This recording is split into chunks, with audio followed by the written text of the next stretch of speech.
현대사회는 급속히 확산되는 동성애, 성평등 문화, 그리고 차별금지 규제로 말미암아 교회 안에서 이에 대한 반감과 반대운동이 점증하고 있습니다.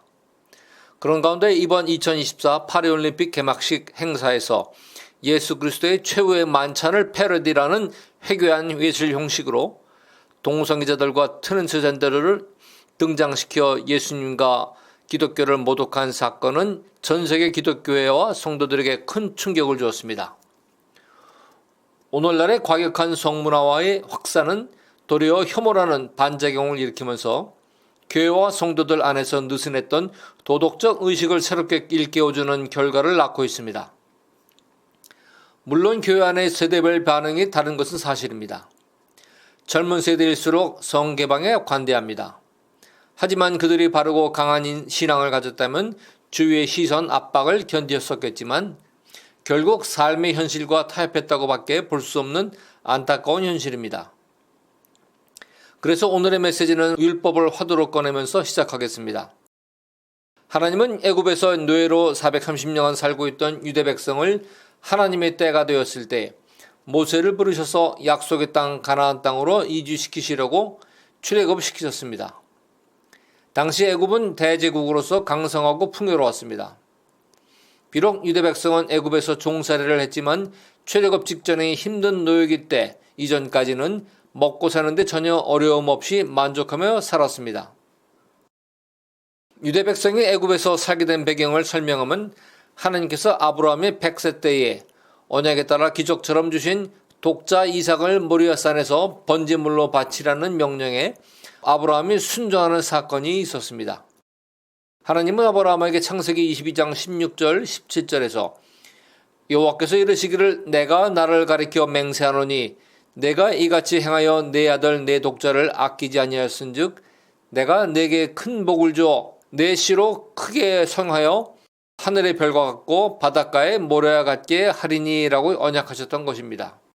이 약속을 이루시기 위해 하나님은 예수님과 아주 유사한 고난과 부활과 같은 일련의 경험을 했던 요셉을 사용하셨습니다. 가나안 땅의 극심한 기근의 때 하나님께서 아브라함과 이삭과 야곱의 줄기에서 나오는 유대 백성을 살리고 크게 번성시키기 위해 놀라운 섭리 가운데 요셉을 미리 애굽에 보내시고 총리가 되게 하셨습니다. 애굽 총리 요셉은 기근으로 고생하는 아버지 야곱과 형제들의 가족 70명을 애굽으로 들어오게 하여 기름진 고센 땅에 거주하면서 평안히 살도록 했습니다. 그러다 요셉이 섬기던 바로가 죽고 야곱도 죽고 요셉과 그 형제들의 가족들도 모두 죽은 한참 후에 남아있는 유대 자손들은 크게 생육하고 번성하여 애굽 온 땅에 가득해졌습니다. 그때 애굽에 요셉을 알지 못하는 새 왕이 일어나 애굽을 다스리면서 급격히 증가한 유대 백성들을 애굽의 위협으로 생각하면서 출생한 사내 아이를 죽이라는 명령을 내렸습니다. 동시에 유대 백성들에게는 힘겨운 노역을 시켜 괴롭고 그 결과 유대 백성들의 고통과 하나님을 찾는 울부짖음은 하늘의 하나님께 닿았던 것입니다. 전지전능하는 하신 하나님은 이렇게 될 것을 미리 아시고 이러한 때에 태어난 모세를 바로의 딸의 양자가 되도록 하셔서 바로궁에서 최고의 교육을 받으면서 왕자로 성장시키셨습니다. 그러다가 하나님은 모세가 유대 백성을 학대하는 애굽 관원을 죽인 사건을 통해 모세를 바로궁으로부터 나오도록 하셔서 그를 광야에서 양치기 목자로 40년간 훈련시키시며 장차 유대 백성을 출애굽시킬 지도자로 준비시키던 것입니다. 출애굽 때의 유대 백성 인구가 대략 200만 명으로 추산되었는데 그들은 애굽에서 불편 없이 살다가 갑자기 바뀐 열악한 시내 광야 생활을 시작하면서부터 지도자 모세에게 수많은 불평과 불만을 하고 소요도 일으키며 하나님께 죄를 범하였습니다. 그때 하나님은 모세를 시내산으로 불러 십계명이라는 율법을 친히 돌판에 새겨 주셨습니다. 십계명의 첫째 계명부터 넷째 계명까지는 하나님에 대해 하나님 백성이 지켜야 할 계명이고 다섯째부터 10번째 계명까지는 이웃에 대하여 하나님의 백성으로서 지켜야 할 계명입니다. 십계명의 필요는 하나님께서 아브라함과 맺은 언약 아래에 있는 유대 백성들이 이방신을 섬기는 애굽에서 430년간 종으로 살았기 때문에 이방 종교와 문화에 깊이 젖어 있는 그들의 영혼육을 완전히 새롭게 바꿔서 언약 백성으로 만드셔야 했기 때문입니다. 당시 근동지방의 이방신 문화에는 극심하게 타락한 성문화가 있었음을 성경을 통해 잘 알 수 있습니다. 하나님은 언약대로 유대 백성의 인구가 애굽에서 생육하고 번성하여 큰 민족을 이룰 만큼 인구의 증가가 있었기에 모세를 지도자로 세워서 신정국가로서의 이스라엘 왕국을 약속의 땅 가나안에 세우기로 하셨습니다. 그래서 하나님을 바로 섬기고 왕국과 백성을 다스릴 율법을 주신 것입니다. 구약성경은 모세오경, 곧 토라라고 불리는 율법서, 그리고 역사서, 시가서, 대예언서 및 소예언서로 구성되어 있습니다. 유대인들은 토라를 유대인의 경전으로 생각하고 그 외의 책들을 보조 경전으로 생각합니다. 그리고 그들은 토라를 모세를 통하여 주신 여호와 하나님의 말씀이며 계시로 지금까지 굳게 믿고 있습니다. 그래서 유대인에게 토라 공부는 가장 중요한 종교 행위이자 평생 지속해야 하는 중요한 것입니다. 토라는 365개의 하지 말아야 할 율법 조항이 있고 248개의 해야 할 의무로서의 율법 조항이 있습니다. 총 613개의 아주 구체적인 율법은 십계명 중심의 도덕법과 사회에 적용되는 사회법, 그리고 하나님을 섬기는 제사법으로 되어 있습니다. 해야 할 것보다 하지 말아야 할 것이 50% 더 많은 것은 오랜 세월 동안 이방신과 이방 문화 속에서 살던 옛 습관들을 먼저 철저히 버리게 하시고, 그리고 거룩한 하나님 마음에 맞는 하나님의 백성으로 만드시려고 하신 의도였다고 생각합니다. 출애굽 이후 이스라엘의 역사는 단 한마디로 하나님에 대한 불순종과 율법을 제대로 지키지 않은 타락의 역사였습니다. 그 결과 이스라엘은 북이스라엘 왕국과 남유대 왕국으로 분단되었고, 그 후 아시리아, 바벨론, 메데바사, 헬라 제국에 이어 점령당하였습니다. 그 후 로마 제국 AD 70년에 로마의 디도 장군에 의해 이스라엘 왕국은 완전히 멸망하고 전 세계에 흩어지는 디아스포라의 민족이 되고 만 것입니다. 이스라엘 왕국 안의 다양한 종파들 중에서 율법을 철저히 지키려 했던 대표적인 그룹이 바리새인들이었습니다. 그들은 유대교의 경건주의 분파로서 토라의 가르침을 문자적으로 철저하게 지키려 했으며 헬레니즘과 로마의 문화 같은 이방 문화에 대해 적대적이었습니다. 또한 바리새인과 함께 율법주의를 강조하면서 예수님을 극심하게 공격했던 서기관들이 있습니다. 서기관들은 구약성경을 필사하고 가르치는 사람들로서 대부분 바리새파나 제사장 중심의 사두개파에 속한 사람들이었습니다. 그들은 마음이 없어도 사람들에게 자신들이 율법을 100% 지키며 행하고 있다는 것을 겉으로 사람들에게 보이려고 했었습니다. 예수님께서는 이에 대해 비유로 누가복음 18장 9절로 14절에서 이렇게 말씀하십니다. 또 자기를 의롭다 믿고 다른 사람을 멸시하는 자들에게 이 비유로 말씀하시되, 두 사람이 기도하러 성전에 올라가니 하나는 바리새인이요 하나는 세리라. 바리새인은 서서 따로 기도하여 이르되, 하나님이여, 나는 다른 사람들 곧 토색, 불의, 간음을 하는 자들과 같지 아니하고 이 세리와도 같지 아니함을 감사하나이다. 나는 일에 2번씩 금식하고 또 소득의 11조를 드리나이다 하고, 세리는 멀리 서서 감히 눈을 들어 하늘을 쳐다보지도 못하고 다만 가슴을 치며 이르되, 하나님이여 불쌍히 여기소서, 나는 죄인이로소이다 하였느니라. 내가 너희에게 이르노니 이에 저 바리새인이 아니고 이 사람이 의롭다 하심을 받고 그의 집으로 내려갔느니라. 바리새인들의 행위를 억지로 좋게 생각한다면 비록 그것이 외식적인 역할 연기를 할지라도 율법을 철저히 지키는 모습을 다른 사람들에게 보여줌으로써 이방 문화에 동화되면서 타락하고 죄짓는 유대 백성들을 바로잡고 가르치려는 선한 의도라고 볼 수도 있습니다. 그러나 바리새인들의 지나친 문자적 율법주의의 열정은 자신의 위선과 외식과 거짓의 죄를 돌아보지 못하게 하고 오히려 타인의 죄만을 지적하고 공격하는 데 집착하게 되었습니다. 타인들이 율법을 지키지 않는 모습만을 보다가 보니 다른 사람들에게 대해서는 더욱 비판적이 되고 공격적이 되며 자신들은 유대교와 유대민족을 지키는 하나님의 전사인 양 착각하여 극도로 교만해지게 된 것입니다. 그들은 형식적으로라도 율법을 지키지 않거나 율법에 반하는 행동하는 사람들을 공격하는 데 집중하다 보니 자신들을 그들에 비하면 굉장히 철저하게 율법을 지키는 자로 착각하게 된 것이었습니다. 그래서 그들이 더욱 깊어진 외식고에서는 당당하게 예수님을 신성모독 범죄자로 몰아서 십자가에 못 박는 인류 역사상 최악의 죄를 저지르게 된 것입니다. 그러나 예수님은 자신을 죽이려는 유대인들에게 요한복음 7장 19절에서 이와 같이 말씀하십니다. 모세가 너희에게 율법을 주지 아니하였느냐? 너희 중에 율법을 지키는 자가 없도다. 너희가 어찌하여 나를 죽이려 하느냐? 예수님의 이 날카로운 지적의 율법을 엄격히 지켰다고 생각했던 바리새인들은 아무 대꾸도 못하고 속으로 깜짝 놀라서 도리어 저구기가 더 커졌을 것입니다. 그들의 숨겨진 위선의 비밀이 사실이었음이 바로 요한복음 7장 25절로 26절에서 입증되고 있습니다.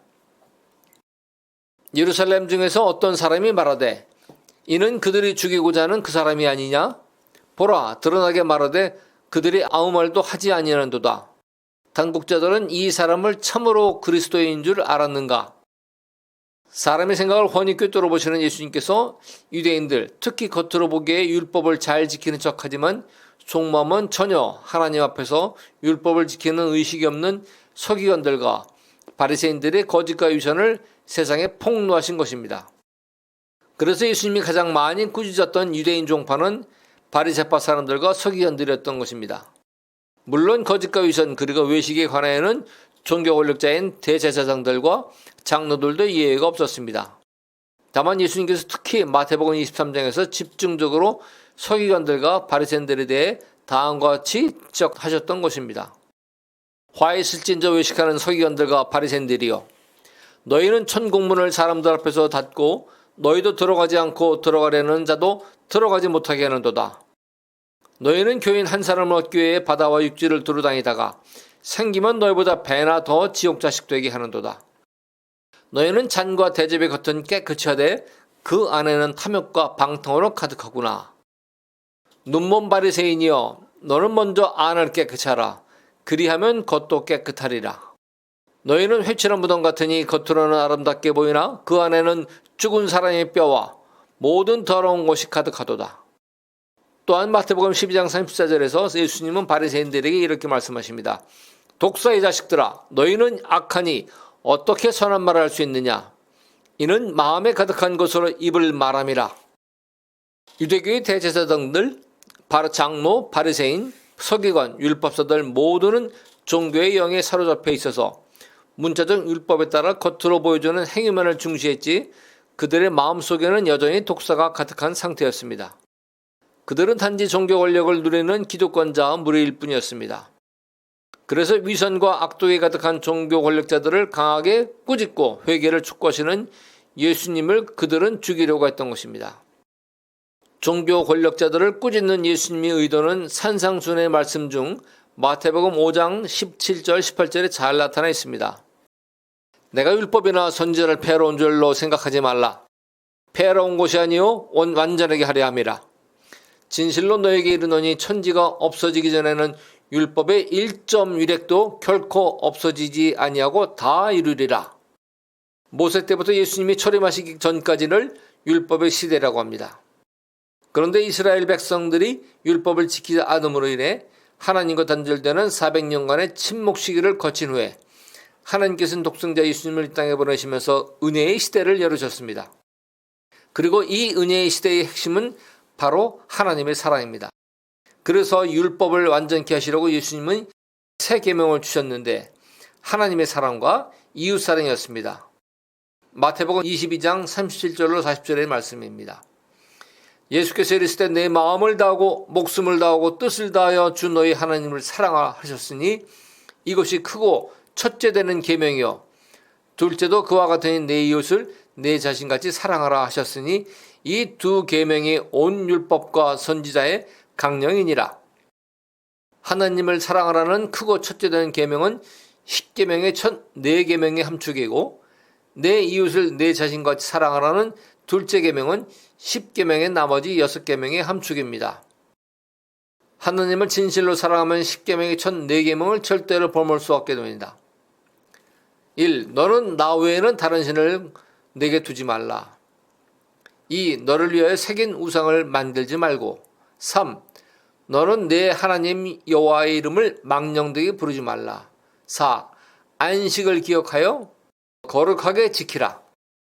그리고 이웃을 진실로 자기 자신처럼 사랑한다면 나머지 6계명도 저절로 지키게 됩니다. 5. 내 부모를 공경하라. 6. 살인하지 말라. 7. 간음하지 말라. 8. 도둑질하지 말라. 9. 내 이웃에 대하여 거짓 증거하지 말라. 10. 내 이웃의 집을 탐내지 말라. 요한일서 4장 21절은 우리가 이 계명을 주께 받았나니 하나님을 사랑하는 자는 또한 그 형제를 사랑할지니라고 말씀하십니다. 이 말씀은 하나님의 사랑과 이웃사랑은 별개로 선택적인 것이 아니고 하나님의 백성에게는 두 사랑 모두 요구되는, 즉 모든 것을 사랑으로 행하라는 계명인 것입니다. 그래서 예수님은 우리 인간의 죄를 대속하시려고 자신의 목숨을 십자가에 버리는 극한의 사랑의 모범을 보이셨고, 그렇게 허락하신 그분의 아버지의 하나님은 곧 사랑이신 것입니다. 이로써 율법이 사랑으로 완성된 것입니다.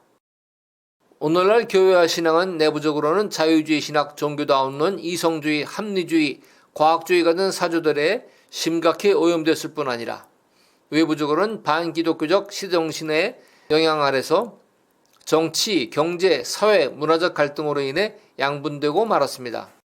그 결과 실질적으로는 교회는 5가지 유형의 그룹이 형성되었습니다. 1. 복음적인 교회와 진리의 말씀을 지키려는 열정적 신앙그룹.